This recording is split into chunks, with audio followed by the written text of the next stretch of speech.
très heureux, vous la connaissez, mais nous sommes très heureux d'accueillir sœur Geneviève Roux. Merci Geneviève d'avoir accepté.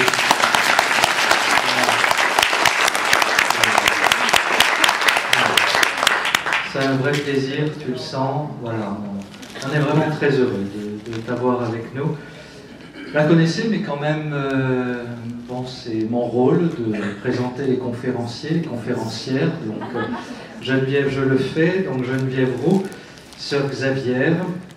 Elle a travaillé pendant quelques années, 30 ans, pour l'audiovisuel et la communication, au service de l'annonce de l'Évangile. La CNAB, l'Association catéchétique nationale pour l'audiovisuel, puis comme déléguée nationale à Chrétien Média. Elle a animé pendant plusieurs années à Nice avec quelques amis qui sont ici présentes, dans des séances de ciné-club, 2 séances de ciné-club par mois, avec l'association Cinazur, dans un cinéma de la ville. Je ne vais pas dire toutes les formations qui sont les tiennes, Geneviève, mais dans ce cadre de spiritualité et cinéma, il est quand même bon de savoir que Geneviève Roux a une maîtrise en théologie, et je passerai évidemment sur ta connaissance du cinéma. Bien que cette conférence spiritualité et cinéma nous invite d'une part à redécouvrir ou à découvrir toute la richesse de l'image, voilà, c'est important, et puis que par l'image, avec l'image, comme tu le fais d'ailleurs dans des retraites cinéma, eh bien on peut aussi prier, c'est aussi un des chemins de spiritualité et de prière, et on l'oublie trop souvent.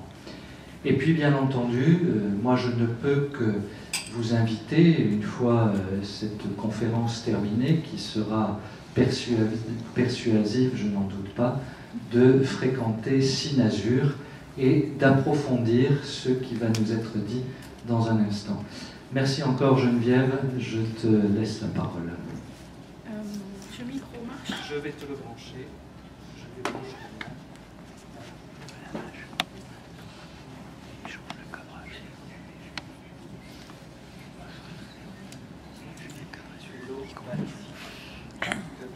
Tu peux pas me bouger?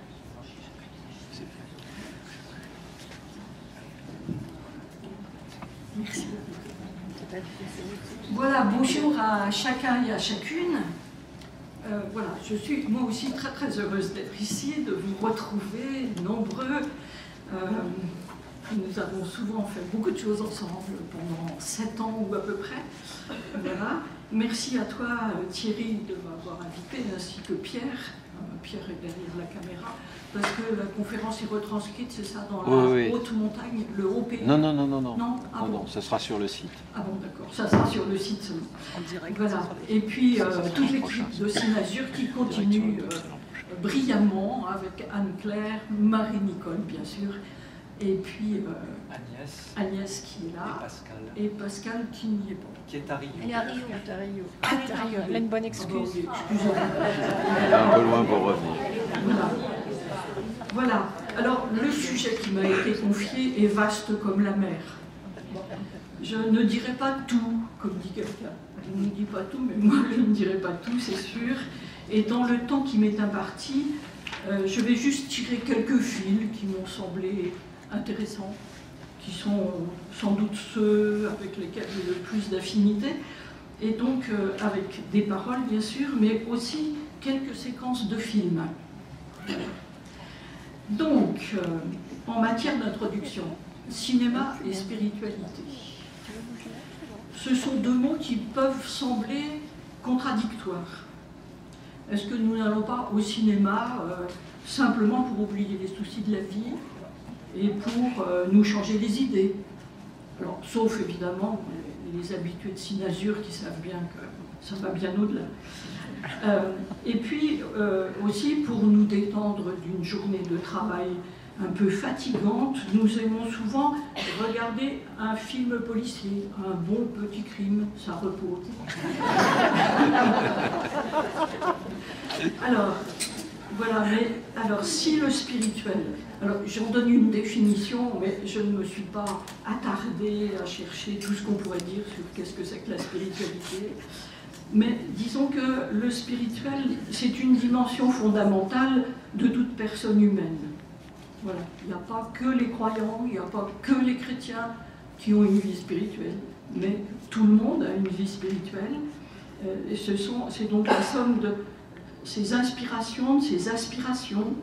Et si le cinéma est à la fois, alors ce que vous m'avez sans doute déjà bien entendu dire, une fenêtre ouverte sur le monde et un miroir du cœur humain, alors bien sûr qu'il doit pouvoir y avoir quelques liens entre cinéma et spiritualité. Voilà, déjà pour nous rassurer au départ.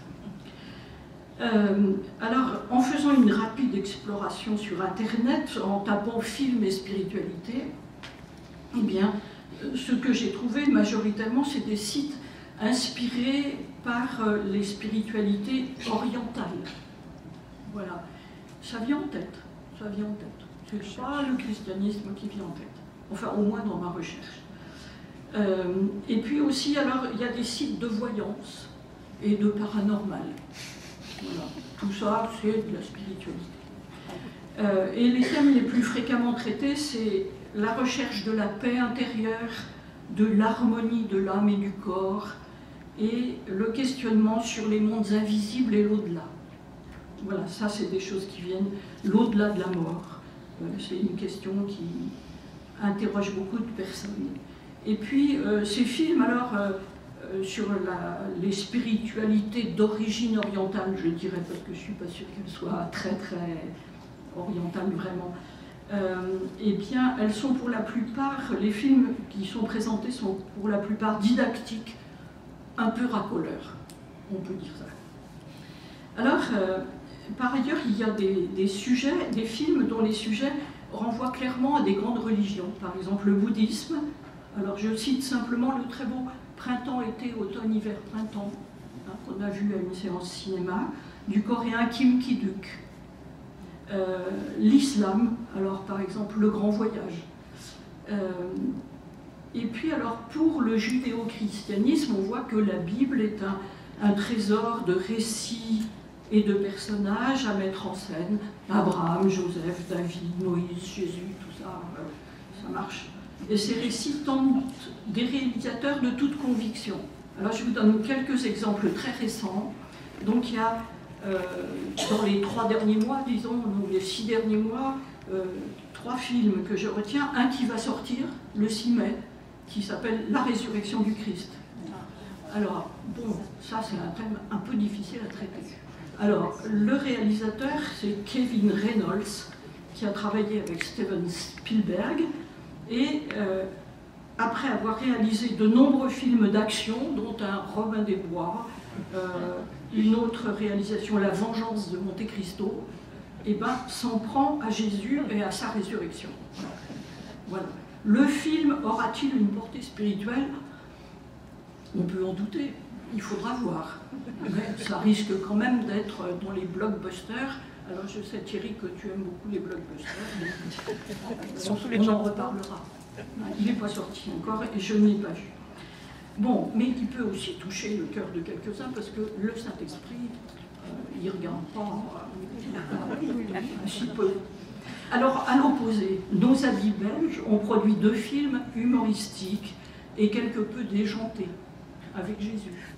Alors il y en a un, c'est Dieu existe, il habite à Bruxelles, le tout Nouveau Testament.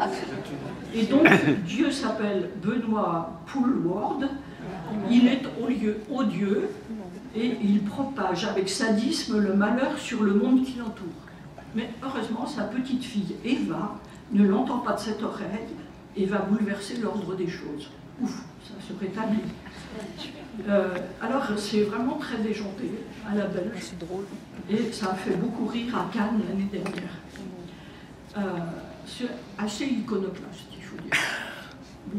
Bon, ça apporte pas des masses de choses, mais bon, ça va. Et puis alors, il y a un autre film belge qui s'appelle Les premiers, les derniers, de Boelie Landers, qui est tout aussi déjanté, à mon avis, mais qui nous fait voir la conversion de 2 chasseurs de primes après avoir croisé un très sympathique Jésus un peu hippie et un jeune couple d'amoureux paumés. Et dans ce film, il y a un petit parfum d'évangile. Voilà. Alors c'est juste pour vous dire, voilà, le cinéma religieux, pas religieux, qu'est-ce qui est spirituel dans tout ça. Alors, où est donc le spirituel au cinéma? C'est la question qui va nous intéresser ce soir. Dans l'évangile de Jean, Jésus dit à Nicodème, le vent souffle, il veut, tu entends sa voix, mais tu ne sais ni d'où il vient, ni où il va. Il en est ainsi pour qui est né du souffle de l'esprit.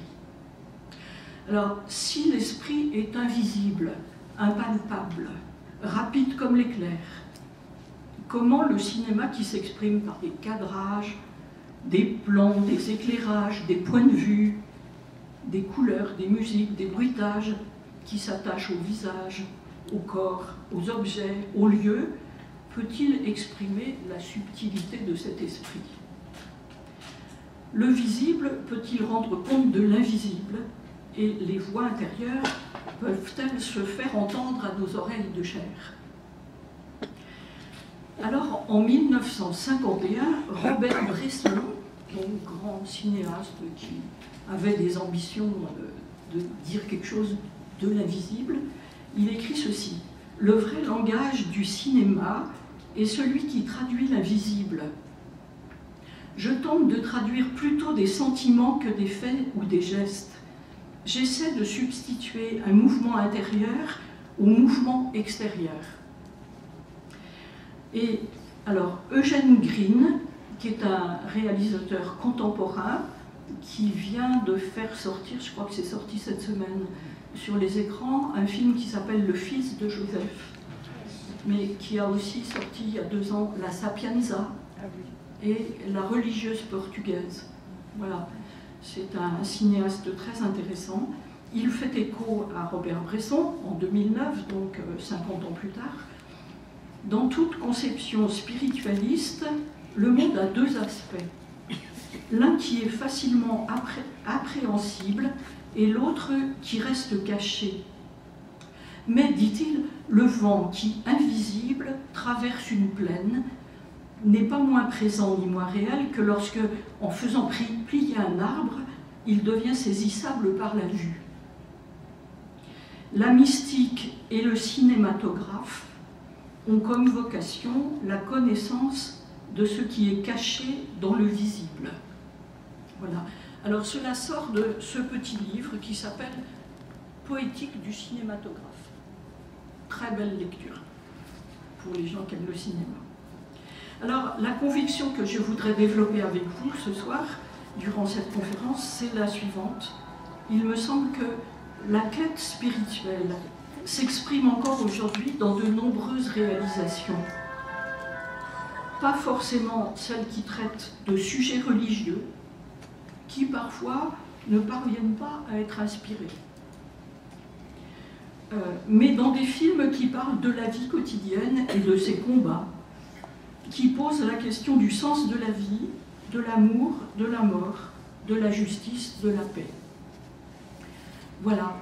Alors, nombreux, en fait, sont les cinéastes à travers l'histoire du cinéma qui ont eu ce souci de faire sentir et faire toucher, j'allais dire, la spiritualité. Je donne quelques noms parmi les plus anciens, c'est en aucun cas exhaustif, mais je vous en donne une petite liste pour que vous voyez que ce n'est pas un phénomène vraiment très menu, quoi. Alors il y a Karl Dreyer, bien sûr, avec Ordette ou la Jeanne d'Arc de Dreyer, Andrei Tarkovsky avec André Roublev, grand film, Hermann Olmi avec L'Arbre au sabot, Federico Fellini et son Évangile selon Matthieu, Ingmar Bergman avec Les Fraises sauvages ou Sonate d'automne.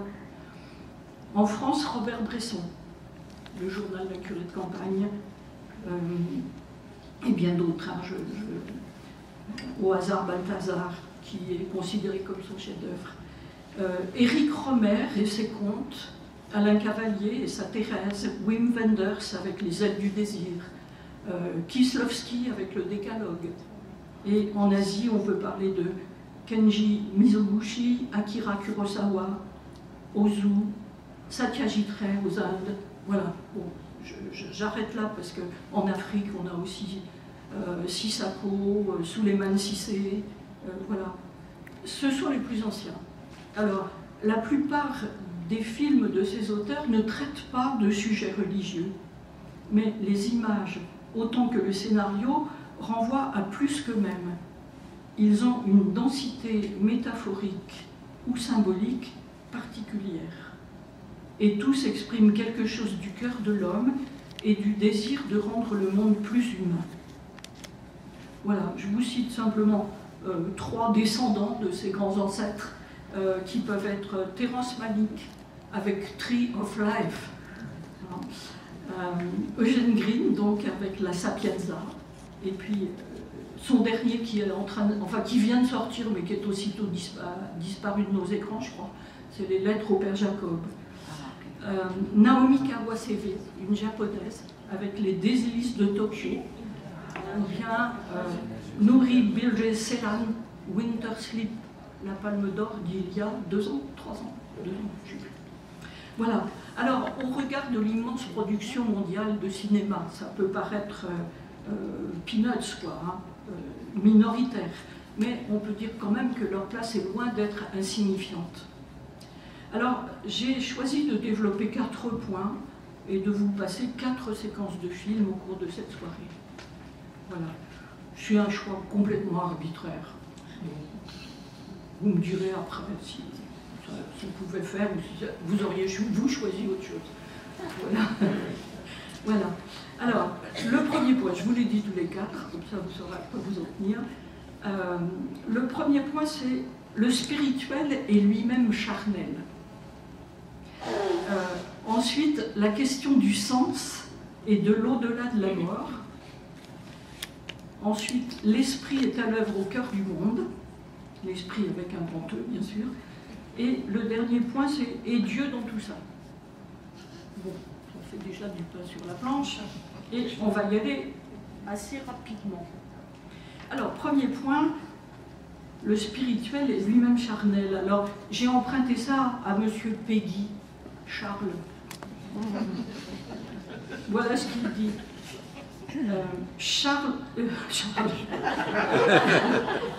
Voilà ce qu'il dit dans un poème qui est sorti de ses œuvres complètes, et dans le poème qui s'appelle Ève. Voilà, il dit « Car le surnaturel », alors j'ai remplacé surnaturel par spirituel, je me suis permis ça, je ne le justifie pas, on n'a pas le temps. Car le surnaturel est lui-même charnel, et l'éternité même est dans le temporel. Et l'arbre de la grâce et l'arbre de nature ont lié leurs 2 troncs de nœuds si solennels, ils ont tant confondu leur destin fraternel que c'est la même essence et la même stature. Alors, Charles Peggy écrit ces lignes en 1913, quelques mois avant de tomber au cours de la bataille de l'Ourcq, le 5 septembre 1914. Donc c'est presque un de ses derniers écrits. Alors, donc, sans plus tarder, alors je vous propose de regarder quelques séquences d'un film qui nous permettront de réfléchir sur ce lien entre le corps et l'esprit, j'allais dire entre la sensorialité et l'esprit. Voilà. Et comment le cinéma peut en rendre compte. Alors, j'ai choisi un vieux film que vous connaissez sûrement tous, donc j'ai pris vraiment des risques, et qui est Le Festin de Babette. Ça va ? Bon, parce que je l'aime, quoi, c'est tout. Voilà, et puis il me semble qu'il est bien pour ce sujet. Alors, c'est de Gabriel Axel. Il a été réalisé, comme vous savez, à partir d'une nouvelle de Karen Blixen, donc une Danoise, écrivain, qui a été rendue célèbre par un livre qu'elle a écrit, qui s'appelle La ferme africaine, d'où a été tiré un film remarquable qui s'appelle Out of Africa, de Sidney Pollack, réalisé en 1986. Donc Karen Blixen écrit ce conte parmi un recueil de contes divers H, avec un H, je crois, et elle l'écrit en 1950. Enfin, il paraît en 1950, il est adapté à l'écran en 86. Vous voyez, donc c'est des vieilles neiges, mais enfin tant pis. Alors, je vous rappelle le scénario, peut-être que c'est pas la peine, mais bon, j'y vais quand même. Une petite communauté sur une lande déserte du Jutland, quelque part au fond d'un fjord norvégien.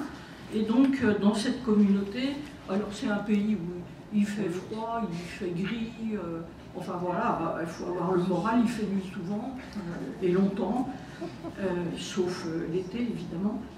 Alors le pasteur fondateur d'une confrérie est mort. Et donc à sa mort, il a laissé deux filles, deux sœurs, qui sont demeurées célibataires, on peut dire à cause de l'égoïsme de leur père, qui le justifiait évidemment par le plus grand service de Dieu, mais on peut discuter là-dessus. Et donc elle rassemble la communauté. Mais ça va de moins en moins bien. La communauté s'étiole, se déchire en querelle attristante. On dit quelques alléluia, mais le cœur n'y est vraiment pas. Et puis arrive une étrangère, donc qui s'appelle Babette, et qui vient de France, se réfugier après la Commune de Paris, au cours de laquelle elle a perdu son mari et son fils.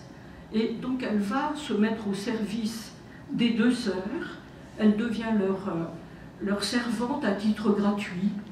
Elle l'héberge dans une soupente. Et puis, donc elle vit auprès d'elle une tâche tout à fait humble et obscure, dans une frugalité tout à fait certaine.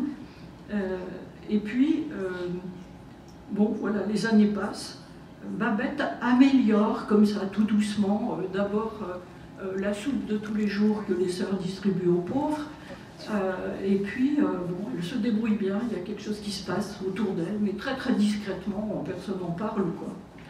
Et puis, voilà que lui arrive un mandat de 10 000 francs or, gagné par un billet de loterie, acheté pour elle par l'une de ses amies restée en France.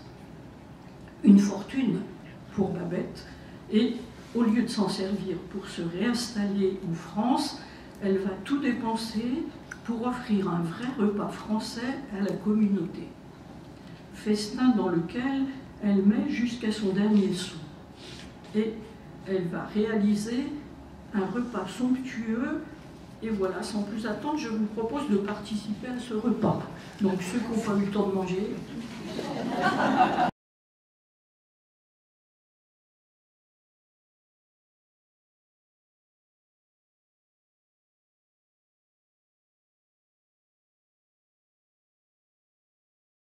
Bon, voilà. Voilà. Alors, on peut dire que ce film de Gabriel Axel fait appel à tous nos sens. Plaisir des yeux, devant la table dressée, l'odeur du vin, les blinis qui dorment dans la poêle, le rhum qui flambe en sortant, en le mettant dans le feu, la chaleur de la cuisine, le toucher des verres, vous voyez, le toucher, l'odorat, le goût bien sûr, même si on n'a pas mangé de blinis Demidov ou de caille en sarcophage, on sent que ça doit être bon. Voilà, la douceur des couverts, la chaleur des bougies, etc. Un vrai festival. Et l'arrondi des visages, les fruits. Enfin là on n'a pas vu parce qu'après il y a du raisin et c'est magnifique. Alors il nous immerge, on pourrait dire, dans des sensations par une construction méticuleuse de l'éclairage. Alors si on avait le temps, on pourrait décortiquer, voir comment il a construit, vous savez, l'éclairage dans des films comme ça se construit, on met plusieurs heures à caler pour un plan simplement, puis on recommence, etc.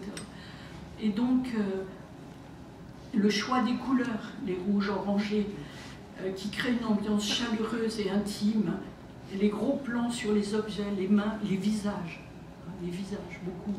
Hein. Et vous voyez que justement, à travers les visages, on voit évoluer l'état d'esprit des convives. Petit à petit, on voit que il y a quelque chose qui se détend, il y a quelque chose qui devient heureux. Hein. C'est vraiment tout à fait superbe. Et donc, pour ceux qui, et on voit bien que cette ambiance agit sur les convives et sur nous-mêmes. Alors pour ceux qui ont vu le film tout entier, vous pouvez penser alors à la manière dont sont construits, au contraire, les éclairages dans les chaumières. Voilà. Vous vous rappelez sans doute aussi la leçon de soupe au pain et à la bière que reçoit Babette le jour de son arrivée. Hein, une pâtée assez infâme, hein, dans les marrons d'une couleur étrange, qui fait des glouglous. Voilà. Et donc, voilà, tout ça, le cinéma nous donne à voir. Alors, si vous avez jamais lu l'histoire, le récit est très joli, mais vous n'avez pas cette entrée, quoi, on participe à ce qui est en train de se passer, hein, par la dégustation progressive de toutes les choses. Et donc, voilà, ce sont là encore des choix de cadrage, d'éclairage qui créent ces sentiments. Alors simplement, si on avait eu le temps, on aurait continué, on aurait vu encore plus les visages s'éclairer, des sourires apparaître, et puis tout d'un coup les langues se délient, parce qu'au début ils disent on ne parlera pas, hein, puis ils se mettent quand même à parler d'autre chose, puis après ils se mettent à parler du repas, et puis ils reviennent, et ils se parlent entre eux, et on les a vus précédemment se dire des vacheries, et là, ils se disent, mais non, mais je t'ai pardonné, bah, tout va bien. Et donc, quelque chose s'instaure, quoi, qui est de l'ordre, on pourrait dire, d'une conversion petit à petit. Et on s'aperçoit que la bienveillance est palpable. Elle est palpable sur les visages. Et on se surprend avec eux à être heureux. Donc, c'est très intéressant. Alors, vous avez vu que le général, donc, alors il y a toute une histoire, je ne veux pas m'étendre dessus, parle du café anglais, de son chef, hein, il dit « Cette femme était capable de transformer en dîner en une sorte d'histoire d'amour. Et un amour qui ne faisait pas de distinction entre l'appétit physique et l'appétit spirituel. » Voilà.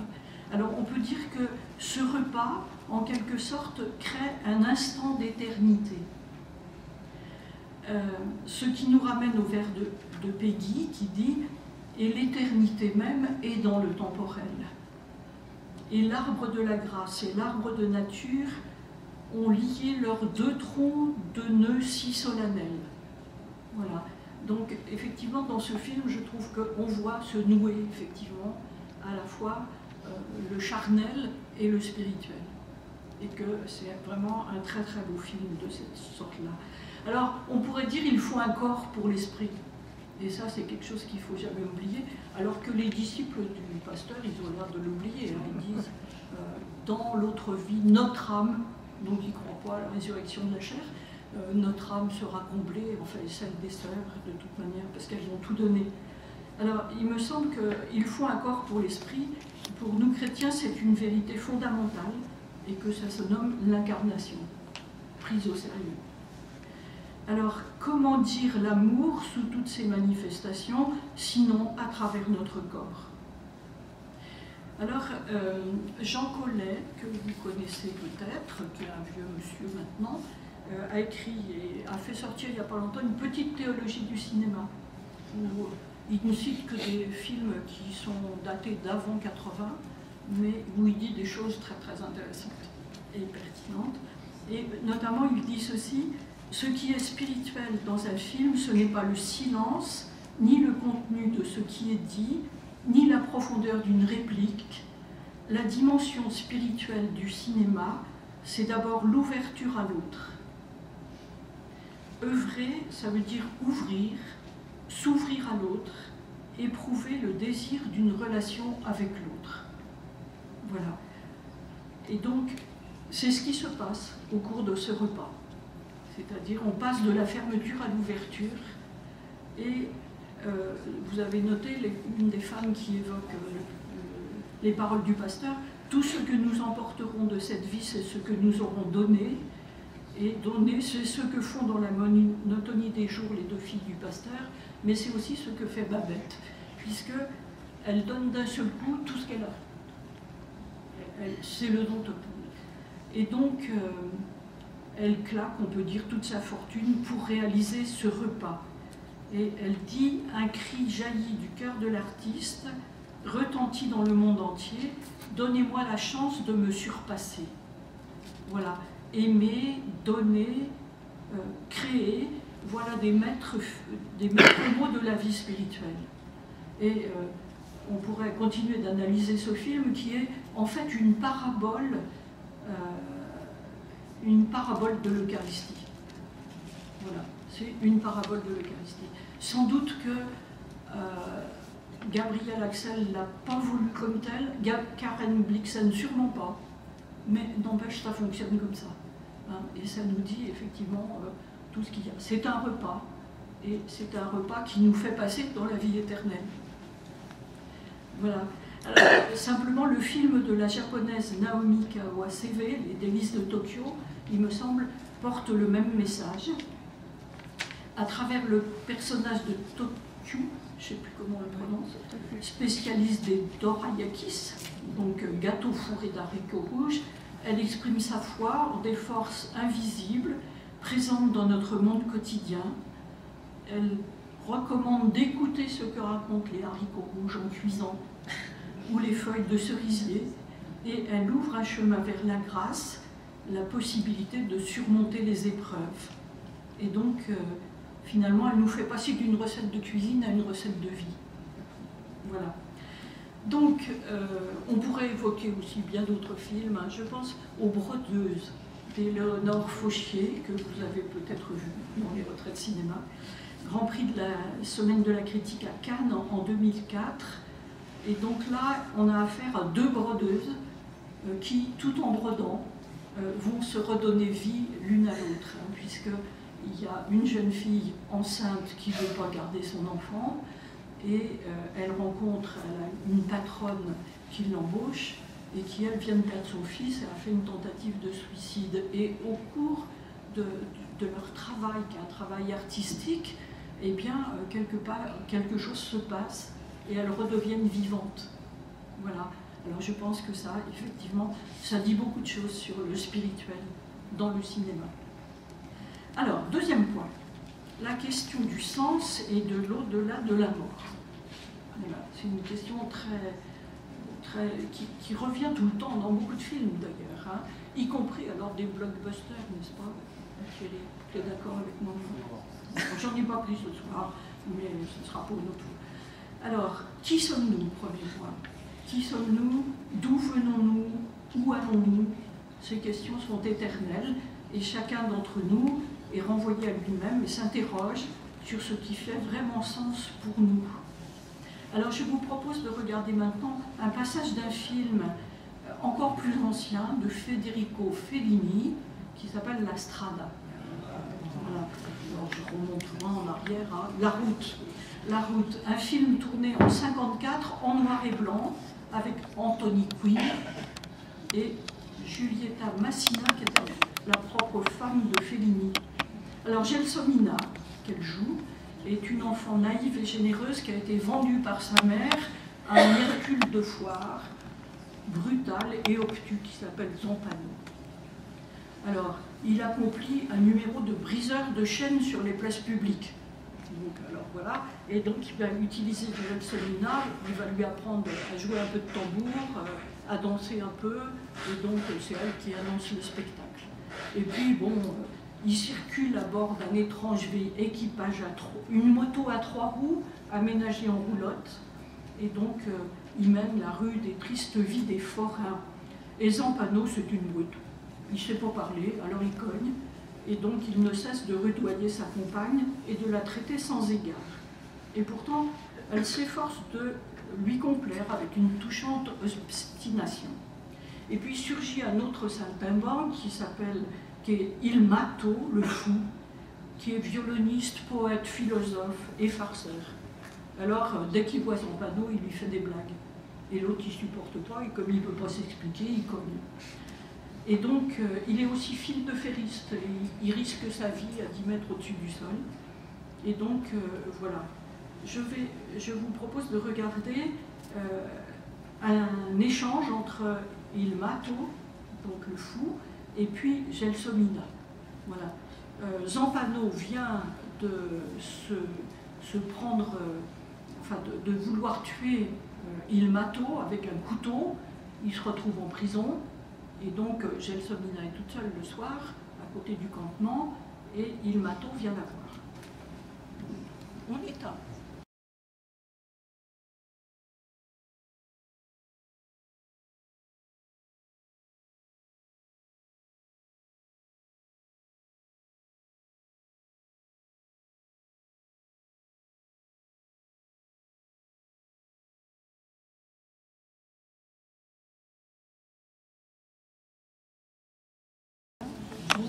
Il y en avait plein qui ne connaissaient pas.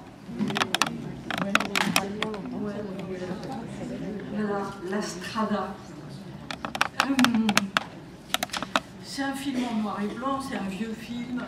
Il a été remasterisé, donc voilà, il nous arrive aujourd'hui. Voilà, il me semble, vous voyez, c'est en noir et blanc.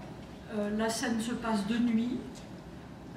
Voilà, ce qui a sûrement demandé à l'époque un très très gros travail d'éclairage, hein, notamment sur les visages des deux protagonistes.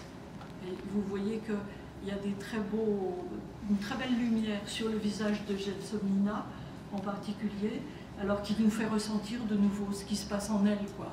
Hein, son désespoir, puis l'espoir qui revient, puis voilà, quelque chose avec une espèce de fraîcheur extraordinaire. Elle est le plus souvent filmée en légère plongée, donc la caméra est au-dessus d'elle, et puis, puisqu'elle est assise, et donc elle nous donne à lire sur son visage toutes les émotions par lesquelles elle passe. Voilà. Et nous sommes touchés par ce qu'elle donne à voir, on pourrait dire, d'un cœur pur. Alors, dans une séquence précédente, Il Mato se produit sur un fil au milieu du cirque, et il saute sur la piste avec des ailes d'ange dans le dos. Voilà. Alors on pourrait dire que dans ce passage, comme un ange, il descend du ciel, il porte un message à Gelsomina. Il lui porte un message. Tu vois ce caillou, il sert sûrement à quelque chose. À quoi? Si je savais à quoi sert ce caillou, je serais le bon Dieu qui sait tout. Quand tu nais, quand tu meurs, comment savoir? Ce caillou sert sûrement à quelque chose. S'il est inutile, tout le reste est inutile, même les étoiles. Et toi aussi, tu sers à quelque chose avec ta tête d'artichaut. Voilà, un message super. Voilà, alors on pourrait dire que c'est un acte de foi qui peut paraître naïf, mais n'empêche que c'est assez touchant, quoi. Et force nous est de constater que cette question du sens, elle refait sans cesse surface. Pensez par exemple à la séquence du film polonais Ida, hein, de 2014, où celle-ci, Ida, donc après une nuit passée dans les bras du musicien, répond à chacune de ses questions sur leur avenir. Il lui dit à quoi sert, on pourra avoir une maison, et puis on pourra avoir un chien, et puis des enfants, et puis voilà, et à chaque fois elle répond et après, et après. À quoi ça sert si nous désirons l'absolu? Voilà, c'est le sens de sa question. Alors, on peut dire aussi que c'est la question qui hante l'œuvre de Xavier Beauvois. Xavier Beauvois, qui est sans cesse à la recherche dans ses films de ceux qui mènent les hommes à leur fin. Et dans Les hommes et des dieux, il piste le sens que donnent les moines à leur désir de rester jusqu'au bout dans ce pays qu'ils ont choisi. Et donc ce qui est le sens de leur vie. Hein, ils le font pour Dieu, mais ils restent jusqu'au bout. Et je pense à la magnifique dernière séquence, hein, dont on sait que Xavier Beauvois l'a créée tout d'un coup, sous l'inspiration. Hein. Il devait terminer ce film avec les têtes des moines, et tout d'un coup il a neigé, il y avait du brouillard, et il a inventé cette ascension, en fait, puisque les moines et leurs geôliers montent dans le brouillard et disparaissent petit à petit. Voilà, une manière de dire effectivement, voilà, il y a quelque chose, c'est pas en vain que l'on vit, c'est pas en vain que l'on donne sa vie. Voilà, alors ceci me mène à mon troisième point. Donc le deuxième point. En troisième. La question de l'au-delà de la mort. Alors, je pense que ça, alors c'est vraiment quelque chose qui ne cesse de susciter des films dans le cinéma d'aujourd'hui. Alors, vous avez peut-être vu récemment Valley of Love, hein, avec un film de Guillaume Niclou, sorti en 2015. Et en fait, cette Valley of Love, c'est la vallée de la mort, la Death Valley, un grand parc national de Californie. Et c'est là que Isabelle Huppert a rendez-vous avec Gérard Depardieu. Voilà, sur invitation posthume de leur fils disparu, qui s'est suicidé. Et donc, qui leur a envoyé une lettre à chacun en leur donnant rendez-vous dans ce désert américain à telle date, de telle date à telle date. Voilà. Et donc, en expliquant qu'il se manifestera à eux d'une manière ou d'une autre, entre tel jour et tel jour. Alors, demande qui paraît bien absurde à Gérard. Il s'appelle Gérard, comme Gérard, et il est aussi comédien. Et elle s'appelle Isabelle. Donc, il a failli rebrousser chemin, Gérard. Il doute, vraiment, beaucoup. Mais il est là, sans trop savoir pourquoi ni pour qui. Elle, de son côté, fébrile, moins sceptique, semble y croire davantage. Alors, on peut dire que le désert et sa chaleur accablante, surtout pour l'énorme Depardieu, parce qu'il est vraiment monstrueux de grosseur dans ce film, l'attente font craquer leur carapace et ils vont se dire beaucoup de choses, alors qu'ils ont divorcé il y a bien des années et qu'ils se retrouvent pour la première fois en tête à tête pendant si longtemps. Et donc, en fait, ils vont soi-disant rencontrer leur fils qui va laisser des traces de brûlure sur les jambes d'Isabelle et sur les poignets de Gérard. Voilà, alors Pierre Murat, dans Télérama, fulmine contre ce film. Il dit, mais quelle idée les réalisateurs actuels se font-ils de la spiritualité pour imaginer des scénarios aussi niais? Où qu'ils soient, s'ils regardent ces bêtises, les grands cinéastes mystiques d'autrefois, Karl Breyer, Robert Bresson ou Andrei Tarkovsky, doivent, selon leur tempérament, hurler de rage ou de rire. Voilà. Alors, on peut avoir cet avis, mais il y en a un autre dans Télérama qui dit « Oh, c'est formidable », et puis quand même, ça vaut vraiment le déplacement de comprendre ce qu'ils ont compris. Moi, j'ai rien compris, mais... Alors, bien sûr, il y a aussi, sur le même thème, le film de Clint Eastwood, Au-delà, hein, qui tisse 3 expériences de rencontre avec les esprits des morts, et n'est guère plus convaincant, mais qui plaît un peu plus à Télérama. Et alors, je veux évoquer un film aussi, toujours récent, qui s'appelle Une belle fin, du cinéaste italien Umberto Pasolini. Alors, c'est une production britannique et italienne, sortie en 2015. John May, modeste fonctionnaire municipal dans une banlieue de Londres, fait un travail bien particulier. Quand une personne décède, il est chargé de retrouver, décède seul, il est chargé de retrouver sa famille ou ses amis, etc., pour qu'il y ait quelqu'un à l'enterrement, pour la succession, etc. Et malgré sa bonne volonté et son travail assidu, il est toujours seul aux funérailles. Alors, il travaille de manière méticuleuse, avec beaucoup de cœur, et ses chefs le trouvent trop lent et le licencient. Alors, il plaide pour gérer sa dernière mission.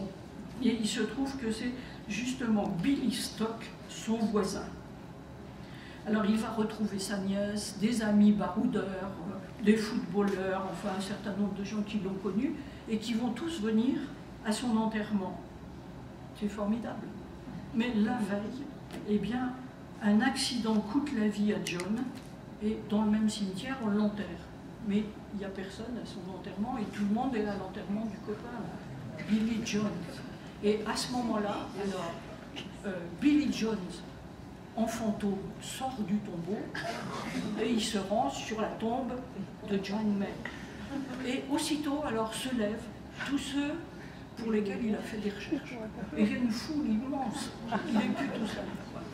Alors voilà, c'est de l'humour plutôt britannique qu'italien, mais on peut être entre les deux, je ne sais pas.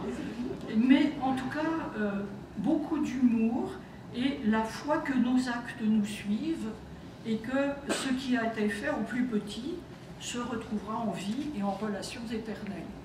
Voilà, alors vous voyez, le spirituel n'est pas toujours là où on pense, il peut être dans des films drôles, il peut être dans des films d'angoisse, de terreur, etc., qui se terminent plutôt bien. Voilà. Alors on pourrait aussi citer Vers l'autre rive, du japonais Kiyoshi Kurosawa, alors qui n'est pas le vieux Kurosawa, un plus jeune, nettement, qui traite de cette même question, du rapport des morts et des vivants dans une culture et une tradition religieuse bien différentes. Alors une femme voit ressurgir son mari mort en mer 3 ans auparavant et ils reprennent leur vie commune. Et par le montage en fondu enchaîné, le réalisateur arrive à faire ressentir une porosité entre le monde des morts et le monde des vivants.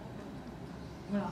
Encore un autre film, Midnight Special de Jeff Nichols, qui revisite la question des extraterrestres. Donc ça, c'est aussi toute une série de films, hein, et donc et qui évoque alors tant de films de science-fiction obsédés par des mondes imaginaires. Voilà. Je n'ai pas choisi de vous montrer l'une ou l'autre séquence de ces films, simplement par manque de temps, c'est un choix, quoi. Mais nous repérons que, quoi qu'ils disent, ce sont des thèmes qui reviennent au cinéma de façon très régulière. Ils montrent que ces questions, le sens de la vie, l'au-delà de la mort, tourmentent les humains tant que le monde est monde. Et donc il y a quelque chose à entendre. Alors, le troisième point, je crois, c'est... Non, parce qu'il y a 2 sous-titres dans le deuxième point. Ah, c'est rigoureux. Alors, l'esprit à l'œuvre en tout humain. Je recite Jean Collet. Les films les plus authentiquement spirituels sont rarement nés des bonnes intentions de cinéastes croyants. Il va à l'emporte-pièce. Presque toujours, ce sont des cinéastes extérieurs à toute religion qui ont réalisé des films vraiment spirituels. L'Esprit Saint n'appartient pas à ceux qui le revendiquent. Dieu se révèle à ceux qui cherchent et surtout pas à ceux qui croient avoir trouvé. Alors, ceux ou celles qui ont suivi la retraite cinéma de 2012 se souviendront peut-être du film de Christian Petzold, Barbara. Ours d'argent au Festival de Berlin en 2012. Et du même auteur, je crois qu'à Cinéasieux, vous avez vu Phoenix cette année. Voilà. Donc, l'histoire se déroule en Allemagne de l'Est en 1980, donc 10 ans, une dizaine d'années avant la chute du mur de Berlin. Et donc, Barbara Wolf, chirurgien pédiatre, a été arrêtée pour subversion après avoir déposé une demande d'émigration. Elle se retrouve contrainte d'abandonner ses fonctions d'un prestigieux hôpital de la capitale, Berlin-Est. Elle travaille désormais dans une petite ville de la Baltique. Elle guette toujours une opportunité pour quitter la RDA et elle compte sur l'aide de son amant qui habite Düsseldorf en Allemagne de l'Ouest. Donc tout est quasiment prêt, mais la Stasi fait preuve d'une extrême vigilance. Donc on ne sait pas si elle va arriver à sortir. Alors dans son métier, on voit qu'elle a une très grande compétence qui en impose au médecin-chef lui-même, et dans l'approche des personnes, elle manifeste beaucoup de respect. Une jeune fille échappée d'un camp de redressement n'est pas pour elle un numéro, elle a un nom, elle s'appelle Stella, et la séquence au cours de laquelle nous voyons Stella arriver à l'hôpital est très forte. Il y a 2 policiers qui traînent la jeune fille, qui résiste et qui crie. Ils la jettent littéralement sur un lit, la maintiennent de force, et elle hurle, elle se débat, et Barbara entre, s'assied sur le lit, met sa main sur l'épaule de Stella, qui s'apaise aussitôt. Donc elle renvoie les policiers, et cette main a suffi à rassurer l'enfant. Et donc on peut dire que Barbara, à main nue, rompt l'enfermement créé par ce monde de la suspicion et de la mise à distance. Cependant, Barbara, quoique soumise à l'officier de la Stasi qui la soumet à des fouilles au corps déshonorantes, à un contrôle qui ne connaît pas de répit, pense qu'elle est prête de passer à l'Est, mais au dernier moment, elle va choisir d'ouvrir les portes de la liberté à Stella en renonçant à la sienne. Donc je vous propose de regarder cette dernière séquence du film qui va bien sûr se mettre tout de suite sur l'écran et les lumières s'éteindre.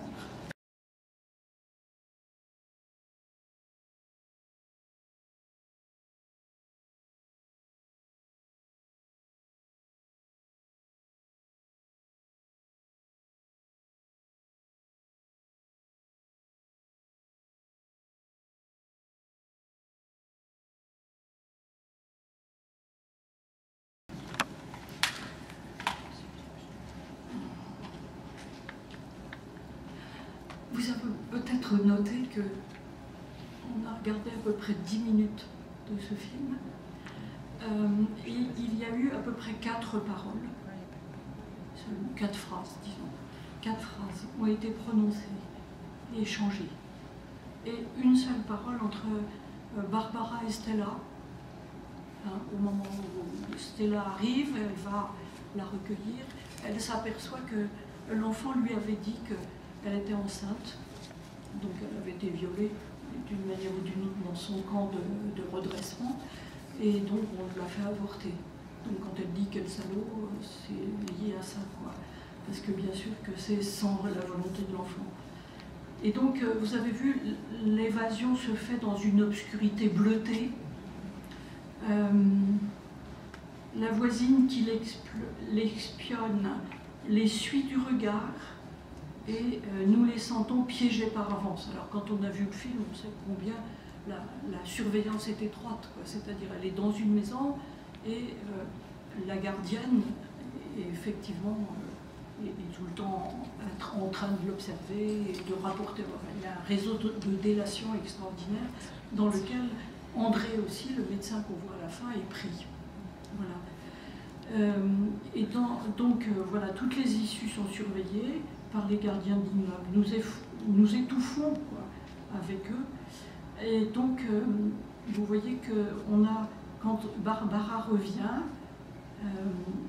on a un champ contre champ, en gros plan, qui nous montre l'échange de regards entre André et Barbara. Un gros plan, et on voit l'émotion sur les visages d'André, qui pense qu'elle ne va pas revenir, et ce visage énigmatique de Barbara, qui vient de sacrifier son départ définitivement, quoi, son départ de l'autre côté du mur, et qui va s'adonner à ses passions, ses jeunes passions, et sans doute l'amour de André, qui est quelque chose de très fort qui se joue avec elle. Alors voilà, pourquoi est-ce qu'elle se décide, quoi, au dernier moment? Alors c'est à la fois parce que Stella arrive, sinon elle serait partie, et puis il me semble que ça dit quelque chose du combat spirituel, même si rien n'en est montré, d'une certaine manière. C'est-à-dire, sa décision, elle est préparée par tout ce qu'elle est. Alors, notamment dans une séquence précédente, son amant lui dit « Oh, quand tu seras passé de l'autre côté et que tu vivras avec moi, tu n'auras plus besoin de travailler. » Et elle réagit, quoi. Et donc, effectivement, c'est sans doute ça qui doit créer ce réflexe qu'elle va avoir au dernier moment, c'est-à-dire à quoi bon passer de l'autre côté si c'est pour abandonner ce métier qu'elle aime profondément et ses patients qu'elle aime aussi profondément, quoi.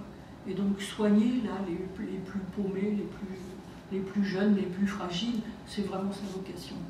Voilà. Alors il me semble que elle a traversé un long chemin d'épreuves, et ce chemin d'épreuves l'a fait ce qu'elle est. Alors pourquoi j'ai choisi cette séquence? Parce que il me semble que l'esprit chemine à travers les cœurs et les rend aptes à s'ouvrir au don. Et sans doute cela lui sera rendu au centuple par l'amour de ces jeunes patients et puis cette connivence avec André, son collègue. Et donc on pourrait dire avec Benoît XVI, Eros et Agapé dans ce film se rencontrent. Voilà. Alors, dernier point, je suis en retard, hein, j'ai le droit à mon dernier point. On a commencé en retard. Oui, oui. Bon, alors, et Dieu dans tout ça. Alors j'ai pensé prendre Terrence Malick, Tree of Life, l'arbre de vie, parce que le sujet du film, c'est vraiment la recherche de Dieu. Hein? Oui, mais si, c'est son sujet absolument. Bon, je sens qu'il y en a qui ne sont pas d'accord, mais ça fait rien. Voilà. Il prend à bras-le-corps la question de Dieu. Bon, mais je ne l'ai pas pris. Vous allez me dire, c'est bizarre quand même. Alors, je vous propose qu'au lieu de cette palme d'or prestigieuse, dans le peu de temps qu'il me reste, nous regardions l'avant-dernière séquence d'un film paru en 2011 en Finlande et sorti il y a quelques semaines, quasi confidentiellement, sur nos écrans, et qui s'appelle Les Lettres au Père Jacob. Donc, peut-être certains l'ont vu. Un film de Klaus Harrau, un réalisateur de 45 ans. Donc, un jeune qui est fait dans l'ancien et dans le nouveau. Alors, le thème, le scénario du film, c'est Leïla a été condamnée à perpétuité pour meurtre et elle obtient sa libération au bout de 12 ans. Elle n'a rien demandé et on lui dit « vous êtes libérée ». Et on l'envoie, comme elle n'a jamais reçu de visite durant son séjour carcéral, on l'envoie auprès du Père Jacob, un prêtre très âgé qui réside au cœur de la campagne finlandaise. Donc décidément j'aime les films du Nord. Ce dernier lui assigne la mission de lui lire à haute voix les imposantes piles de courriers qu'il reçoit et dont il ne peut prendre connaissance seul pour la simple raison qu'il est aveugle.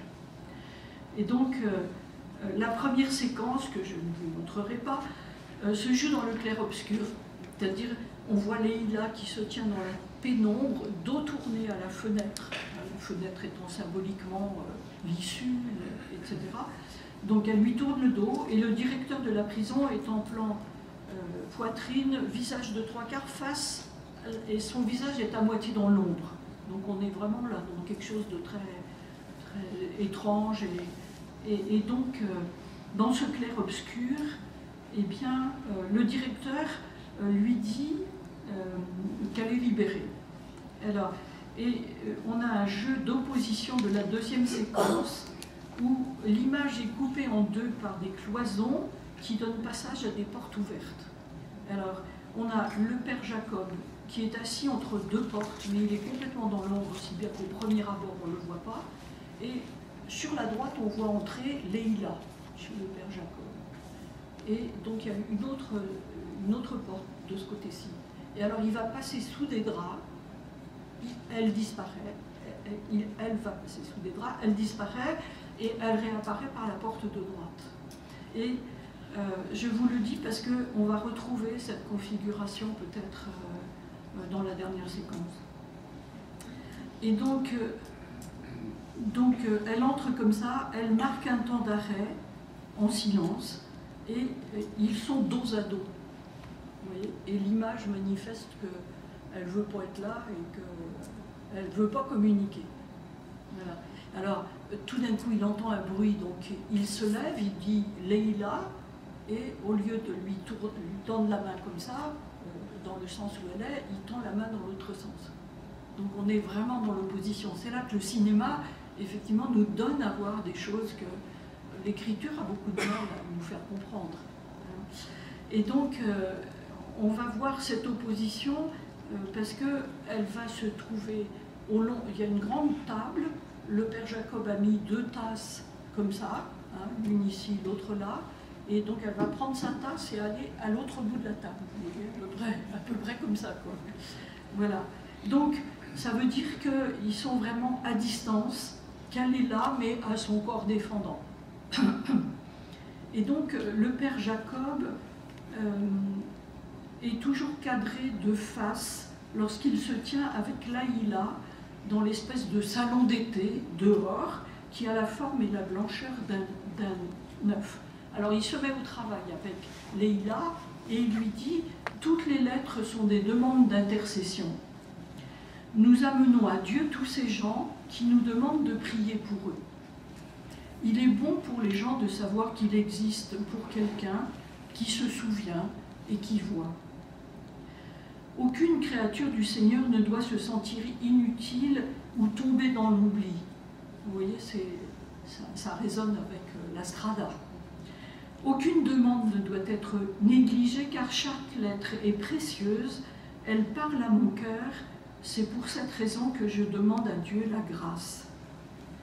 Alors Leïla lui dit c'est vous, c'est-à-dire elle se dit tiens c'est lui qui a demandé ma grâce puisqu'elle ne sait pas qui l'a fait libérer. Et alors il répond ma mission est de répandre le bien, je ne suis que l'instrument de sa grâce. Et voilà, une dernière lettre qu'elle ouvre contient de l'argent et Leïla comprend qu'il a tout donné ce qu'il possédait à une femme qui en avait besoin. Et la femme qui a repris racine dans la vie lui renvoie cet argent. Et il dit, mais je ne l'attendais pas. Voilà, donc il est vraiment dans le dénuement, dans une grande simplicité, dans une grande pauvreté. Mais Leïla ne veut pas de la bonté, de la compassion du Père Jacob.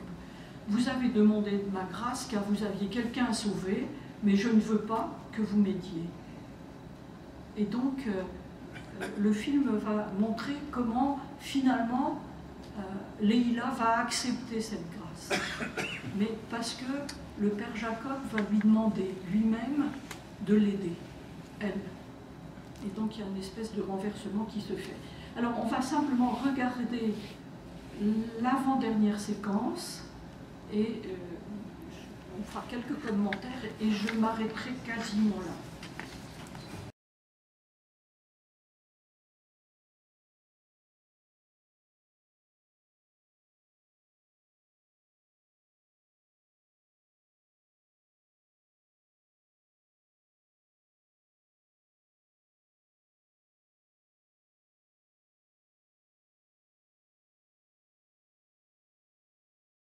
Alors, le film se termine presque là.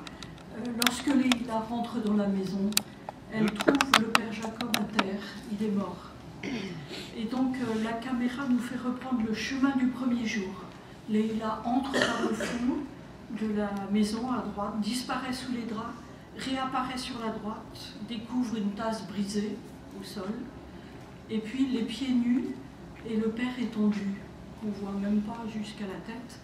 Et il semble qu'il est posé comme une flèche qui montre un chemin.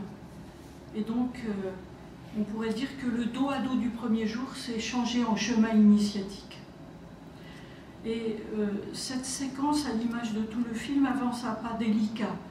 L'aveugle, dans sa nuit, perçoit sans doute le changement de bruit entre l'ouverture de la lettre et puis le déchirement d'un magazine, parce qu'il n'y a plus de lettres qui arrivent, et il attend, il ne dit rien, et après un faux fuyant, hein, j'ai perdu mon petit chien, les paroles se mettent à couler d'elles-mêmes de la bouche de Leïla.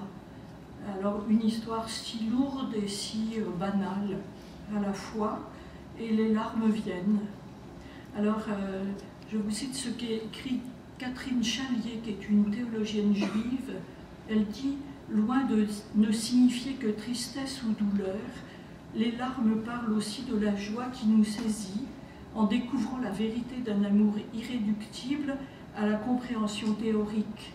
Elles disent la réconciliation entre frères, l'amour et l'éveil à la proximité de Dieu. » Donc les larmes viennent à Leïla au cours de sa confession, on pourrait dire, mais bien plus en découvrant les lettres de sa sœur et son appel déchirant. Et le Père Jacob peut bien mourir, il a accompli sa dernière tâche, réouvrir l'avenir devant Leïla. Et donc, quand on va emporter le corps, on trouve Leïla qui est simplement, et c'est le dernier plan, sur le seuil de la porte, elle tient l'adresse de sa sœur au dos de l'enveloppe. Et donc, dans une séquence précédente, elle avait voulu partir, mais elle avait découvert qu'elle ne savait pas où aller, et maintenant elle sait où aller. Voilà. Alors, on peut dire que... Et elle sourit, alors que vous avez vu que c'est un peu rare, difficile à lui arracher.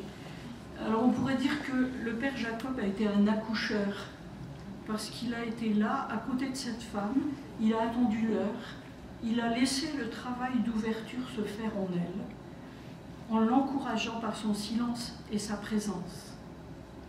Et donc, de nouveau, je cite M. Collet, qui dit « L'art, donc le cinéma, a toujours eu pour racine secrète ce besoin de réconcilier, de recréer à partir du chaos de la vie, une autre vie plus cohérente, plus juste, plus vivable, à la mesure de notre désir d'absolu. » Alors je vous invite à recevoir ce film comme une parabole, celle de l'amour inconcevable de Dieu. Et le père Jacob est comme le bon pasteur qui va à la recherche de la brebis perdue, pas pour la remettre dans le rang, mais pour lui rendre la vie. Et donc, à travers ce récit minimaliste, il y a trois acteurs dans le film en tout et pour tout, nous pouvons percevoir l'action de Dieu dans un cœur. Voilà.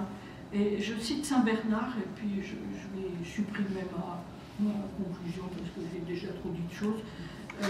Saint Bernard qui dit « Puisque les chemins du Seigneur sont impossibles à scruter, comment ai-je reconnu sa venue? C'est qu'il est vivant et efficace. Sitôt entré, il a réveillé mon âme endormie.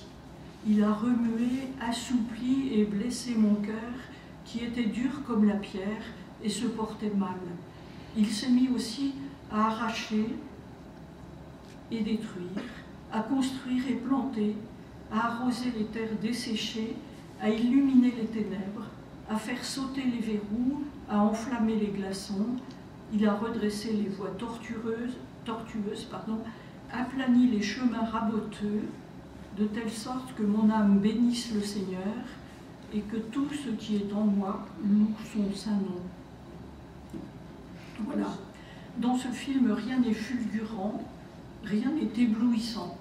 Discrétion de l'esprit, loin du spectaculaire. Et Dieu ne se laisse pas voir, il se pressent. Et la marque de sa venue, c'est toujours la conversion du cœur. Voilà, je m'arrête là.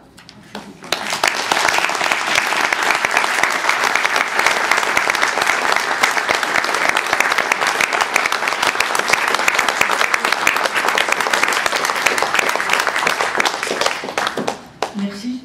Merci à mes assistants, Anne-Claire.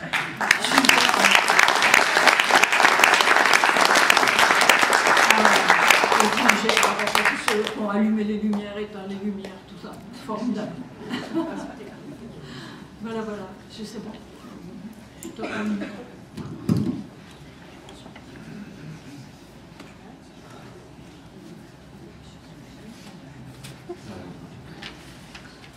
Tu as dépassé un petit peu ton timing, mais pour notre plus grand plaisir. Voilà, je crois que là on pouvait te laisser les 2 heures avec une grande joie. Ce qui veut dire, parce que tu ne nous as pas donné la conclusion, ce qui veut dire que tu vas être obligé de revenir l'année prochaine.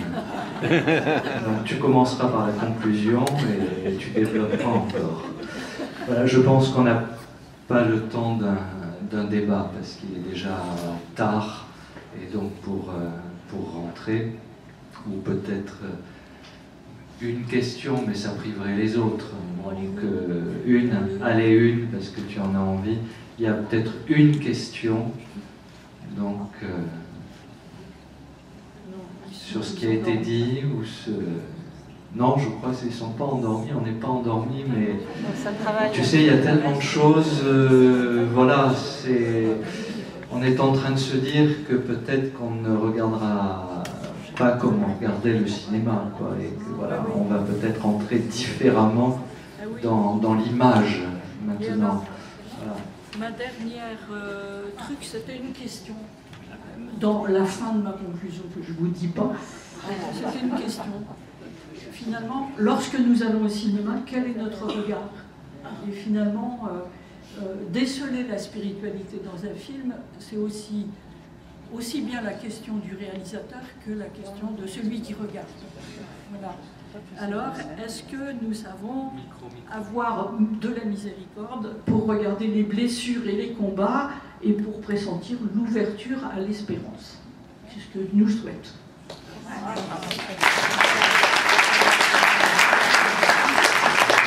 Encore merci Geneviève, merci à vous tous. Voilà, j'aurai la joie de rediscuter et d'apprendre encore en faisant la queue au Festival de Cannes. Voilà, on va se retrouver avec quelques-uns d'entre nous. Nous espérons, toute l'équipe de Cinazur, vous accueillir. Certains vous connaissez, mais pour les dernières séances, donc au mois de mai, vous pouvez prendre les petits fascicules. Il y a encore une séance au mois de mai et au mois de juin, je crois. Il y a encore, voilà, mai-juin. Et puis donc pour l'an prochain, au mois d'octobre. Au mois d'octobre, vous pouvez venir à la session cinéma retraite au foyer de charité. C'est du 17 au 23 octobre. Geneviève vous a laissé des petits flyers que vous pouvez prendre, non? Voilà.